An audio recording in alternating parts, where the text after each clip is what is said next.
Welcome back to Amerisogyny. I'm your host, Hannah Blue. You're listening to episode 59, Mental Health Beef. Today, we're going to talk about beef, and I don't mean ribeyes. If you don't know what I'm talking about, beef means conflict. When you have an issue with someone, it's called beef. I touched on this in a previous episode when I shared Ice Cube and Dr. Dre had beef back in the day, and it led to an innocent woman, Dee Barnes, getting beat up by Dre. In 2024, there's no beef that's hotter than the beef brewing between rappers Kendrick Lamar and Drake. And it's sizzling like a tomahawk steak. I'll get to that in a minute. Since our podcast is about mental health, we're going to talk about a dedicated employee who tragically lost her life because clearly her employer didn't protect her. In episode 58, we discussed advocating for people to remain at home. I got some feedback about the subject. There are some parents who feel they don't have a choice except opting for their children to live in a group home or a facility. One factor is age. As some parents age, health problems come into play, and they can no longer care for their kids. I get it. It happens. The second issue is psychosis, dangerous behavior. Kids, no matter what age they are, may be prone to violence and lash out at their parents and caregivers in such extreme ways they can't stay at home. I understand that as well. Now, I don't knock parents who choose institutions for behavioral health, but as for me and my house, as Joshua said in the Good Word, that's not happening. Institutions will never be an option for us. Never. I have very strong convictions about people who are placed in charge of caring for people with disabilities. Unlike this woman I'm about to talk about, there are some people who are absolutely cruel and ignorant. They get on social media and make fun of people with disabilities. There's a reason I say people with severe disabilities have a first seat in heaven. They live the hardest lives. They are mocked and ridiculed in public, on social media. When they're not in environments that are positive and nurturing, they have to endure the cruelty and ignorance of others. Sometimes every single day. In my opinion, they deserve a first seat in heaven, and they'll have it. Thank God not all people who care for people with disabilities are negative and toxic. This lady I'm going to tell you about cared about her job, and she cared about the people she took care of. Because if she didn't, she would have quit. No one works under the conditions she did, unless they care about their job or they have no other choice. She cared. Her name was Haley Rogers. She was 26 and she died due to unsafe working conditions. Now the American Federation of State, County, and Municipal Employees, aka Oregon AFS-CME, has beef with her employer and the mental health system as a whole. OSHA stands for Occupational Safety and Health Administration, and it launched an investigation after Haley was stabbed to death on the job by a resident. She worked the night shift at a 10-bed behavioral health treatment facility in Gresham. The company was cited and fined, but it was far too late. Haley had already lost her life. Like many states in the United States, Oregon has a mental health crisis. People like Haley are forced to work under extreme conditions, and too many people don't have access to mental health treatment. And far too many behavioral health employees feel they'll end up just like Haley. Employees under the union told lawmakers they often have to work alone because they don't have enough staff. There's a lack of training, and very little protocols are set in place. And behavioral health caseworkers say they have to walk to home visits alone, often in the most remote areas of the state where they don't have cell coverage or Wi-Fi. And what's worse, it can take between 45 minutes to an hour to respond to calls. Now, if they encounter danger while out in the field, they're left on their own. In Oregon, mental health care is scarce, and once it's found, it's usually in a facility that is highly understaffed and lacks culturally specific care. Understaffing is a massive problem for kids under 17. Almost 100 beds for kids who need mental health treatment sit empty. With no staff available to care for the kids, parents are forced to send their kids out of state. And this causes even more trauma. Parents who can't go see their kids often worry about how they're treated. When it comes to mental health, Oregon is clearly overwhelmed. But there's a bit of silver lining. State lawmakers created a task force on improving the safety of behavioral health workers. They advocated for and gained investments in a union and employer apprenticeship program, and this will allow both current and prospective behavioral health workers to earn advanced credentials without having to invest the time or money into an advanced degree. And they'll receive payment or financial assistance for basic needs while they're in the program.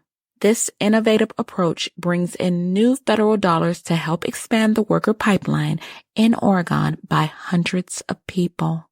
Now that is a step in the right direction. We send our condolences to the family of Haley Rogers and for everyone who lost their lives on the job this year. I have no doubt this union will continue to advocate for the safety of all behavioral health workers in Oregon. Our next stop, we're going to travel back in time to talk about a pharaoh some may not like, but I love him. He is Akhenaten, the husband of who was called the most beautiful woman in the world in her day. Some call him the heretic king. I say he's revolutionary. Do I agree he was a bad politician? Maybe. Did he disrupt 3,000 years of ancient Egyptian history? He sure did. But that's what makes him badass. For 4 years, he toed the line and abided by all of his daddy's policies. But by the 5th year, he said, "F those priests," and kicked them out. He closed every last temple of Amun in Thebes and built a new capital, Amarna. And most importantly, he promoted monotheism. Instead of worshiping gods like Amun, Isis, Osiris, Horus, and more, he said, we're going to worship the Aten, who was his god. Now, how does this play into mental health? If 3,000 years of tradition came to a screeching halt, I imagine that traumatized a lot of people. Now, there are a lot of theories about why Akhenaten abolished the old gods and worshiped the Aten, but since he never wrote it down, no one can really say. Some say the priests at the Temple of Amun were too rich and too powerful, and he wanted to curb that. But if he wanted to do that, that would have ended with him shutting down the temples. But he didn't stop there. He banned the entire worship of all Egyptian gods. Some speculate that he tolerated Ra, but Ra means sun in the Egyptian language. So it wouldn't have been easy to just scratch it off all the walls if he was worshiping the sun god, Aten. To me, there's no debate that he believed in one god. Akhenaten himself wrote, "You, sole God without equal, you have created the earth as you desired, quite alone, with people, cattle, and all creatures.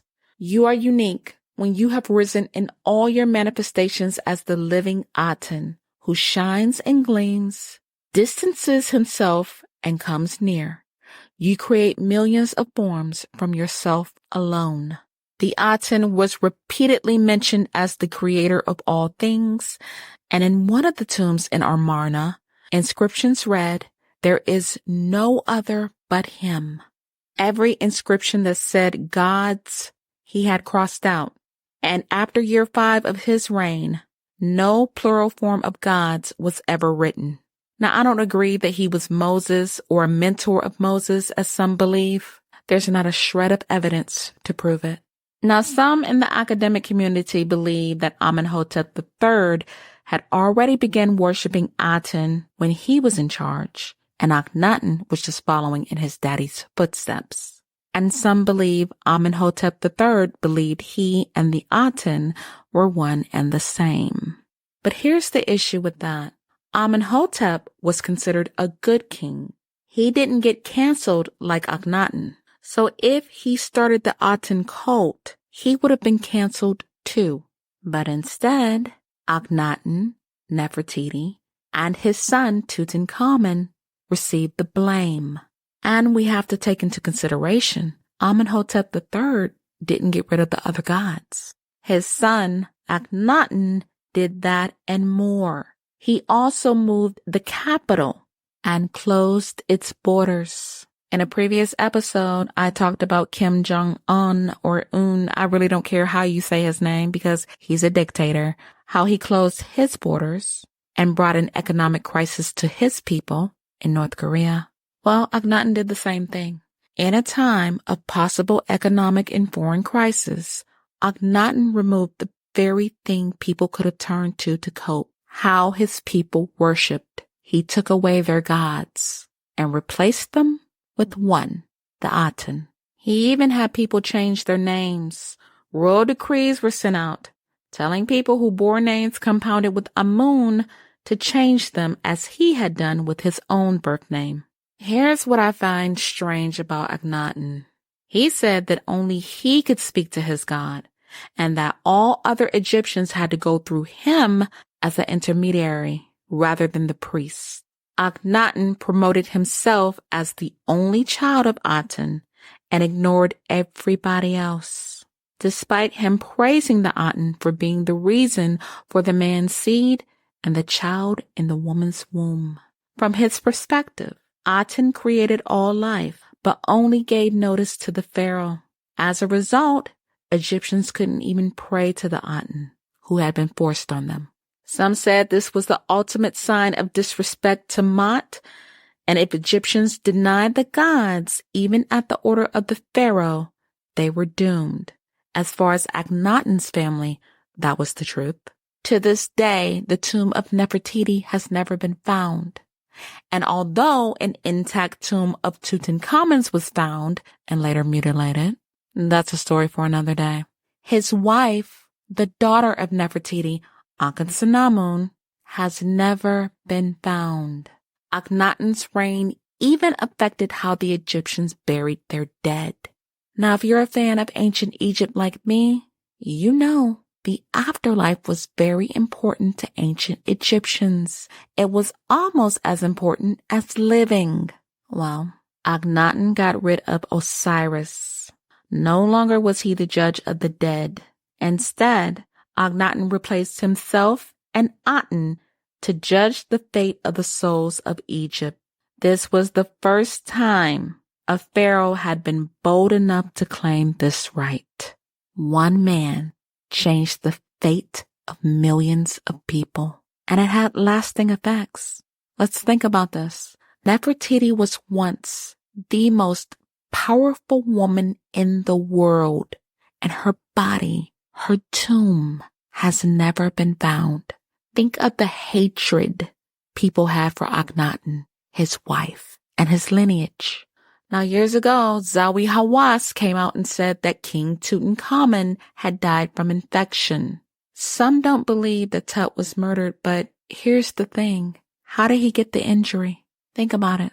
Tut came to be king as a 9-year-old boy. This was after the death of his father and after the death of Nefertiti.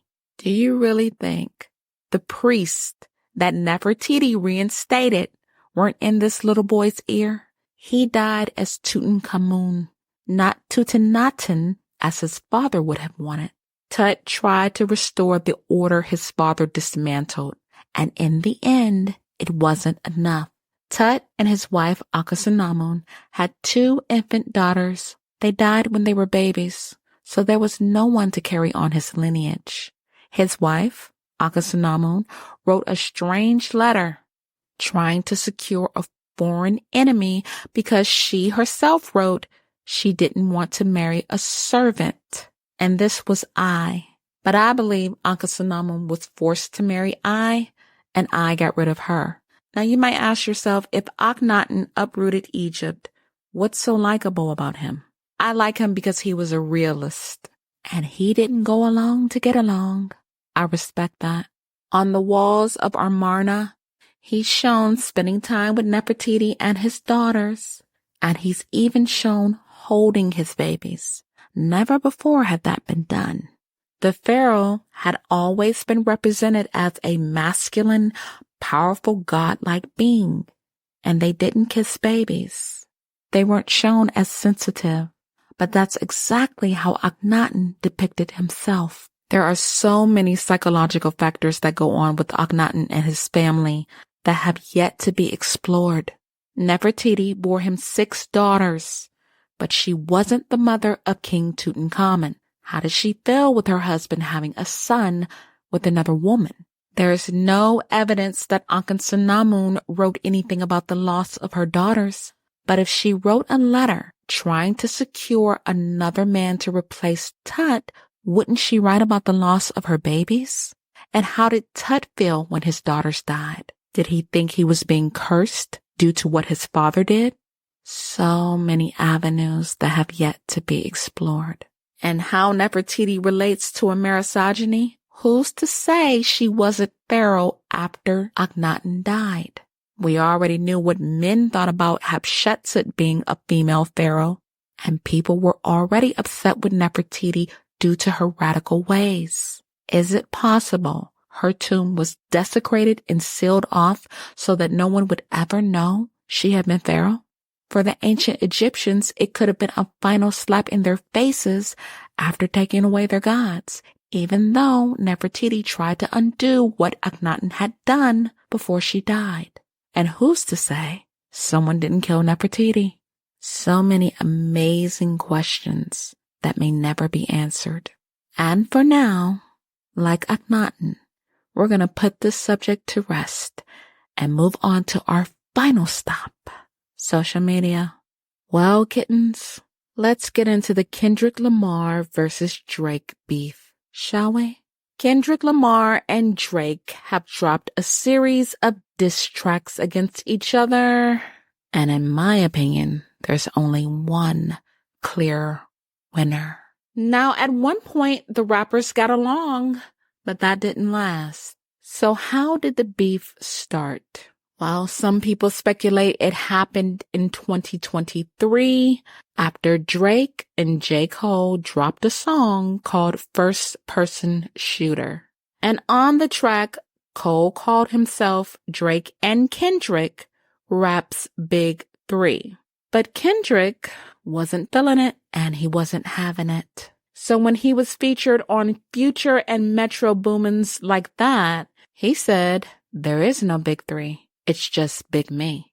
And that is what people are saying started the beef. Let's get into the diss tracks. Drake, who I might note his real name is Aubrey Drake Graham, dropped Push-Ups on April 13th, and he called Kendrick a pipsqueak and claims he wears a size 7 shoe. And he says Kendrick is not in the Big Three, and he knows several other artists who are better than Kendrick. Now, he didn't mention Kendrick, but Kendrick is smart. He knew Drake was talking about him. And on April 19th, Aubrey Drake Graham released a second diss track called Tailor Made. He made fun of his height and tried to make it seem as if Kendrick is Taylor Swift's bitch. He accused Kendrick of not releasing a diss track to allow Taylor to drop her new album, The Tortured Poets Department. But he quickly realized what he did because Taylor Swift has a massive following and Drake knew he didn't want the smoke from her fans. So he praised Taylor, calling her the biggest gangster in the music game, and admitted he moved his album release date to allow hers to drop first. So if he did the same damn thing, it's kind of lame to call Kendrick out for allegedly doing it. And Drake had an even bigger issue. Tailor Made featured AI-generated vocals from the late rapper Tupac Shakur, And Tupac Shakur's estate sent Drake a cease and desist letter. So Drake had to remove the song from every platform. Ouch. Now Drake is blaming Kendrick for alerting Tupac's estate. Now he might have, but where's the proof? Well, Kendrick delivered his response on April 30th with Euphoria. It's called Euphoria because Drake is the executive producer of the HBO show Euphoria. Kendrick said Drake is a trash dad, and he also said Drake appropriates Black culture. Now, Drake has been caught on camera saying the N-word with a hard R, and he did an interview where he referred to some of his friends as my blackest friends. Don't know what the hell that means. So listeners, you can take those lines and draw your own map.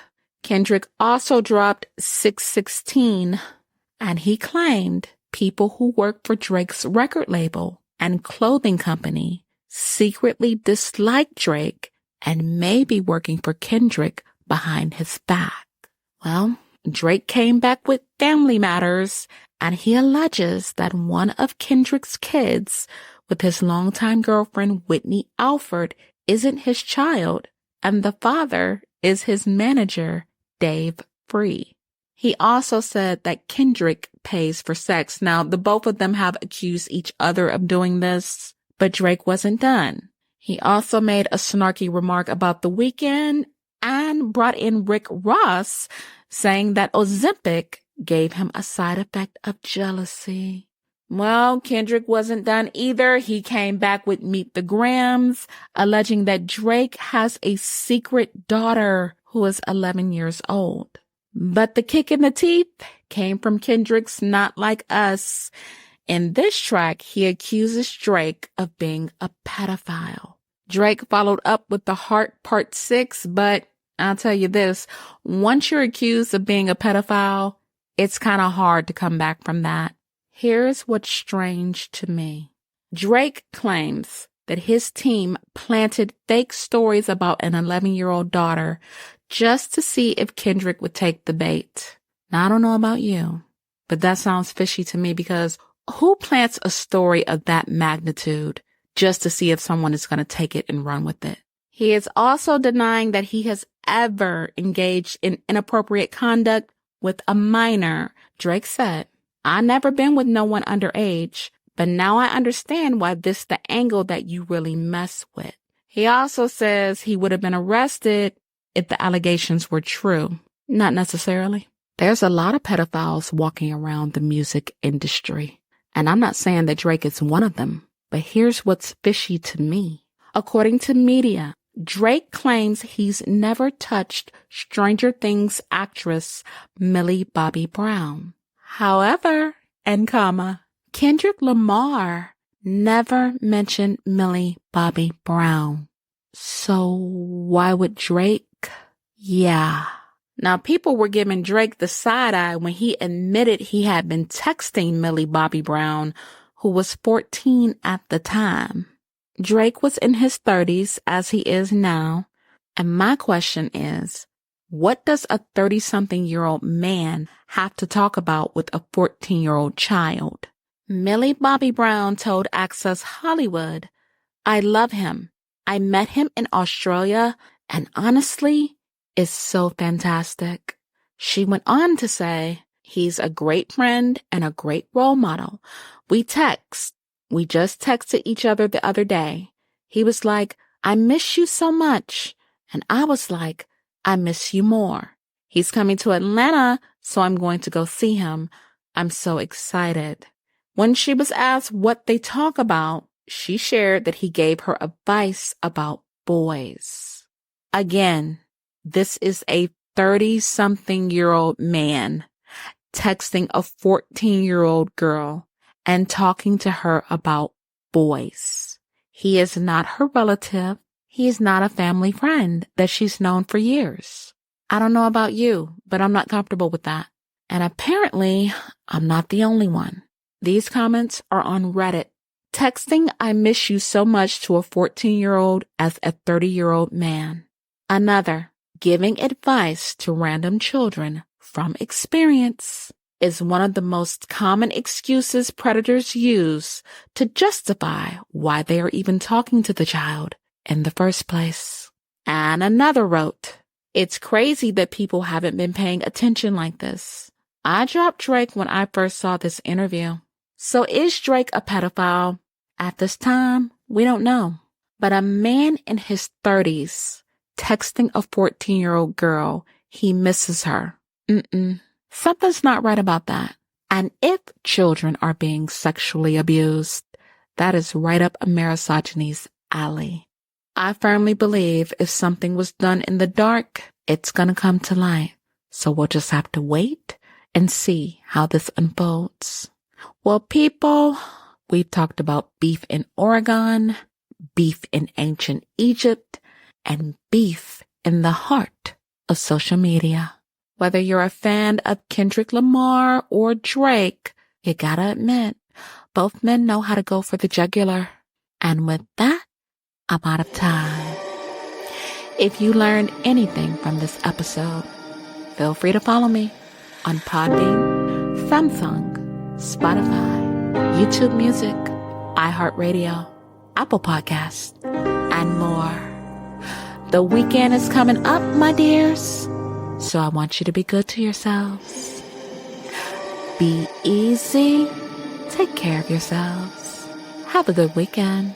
And as always,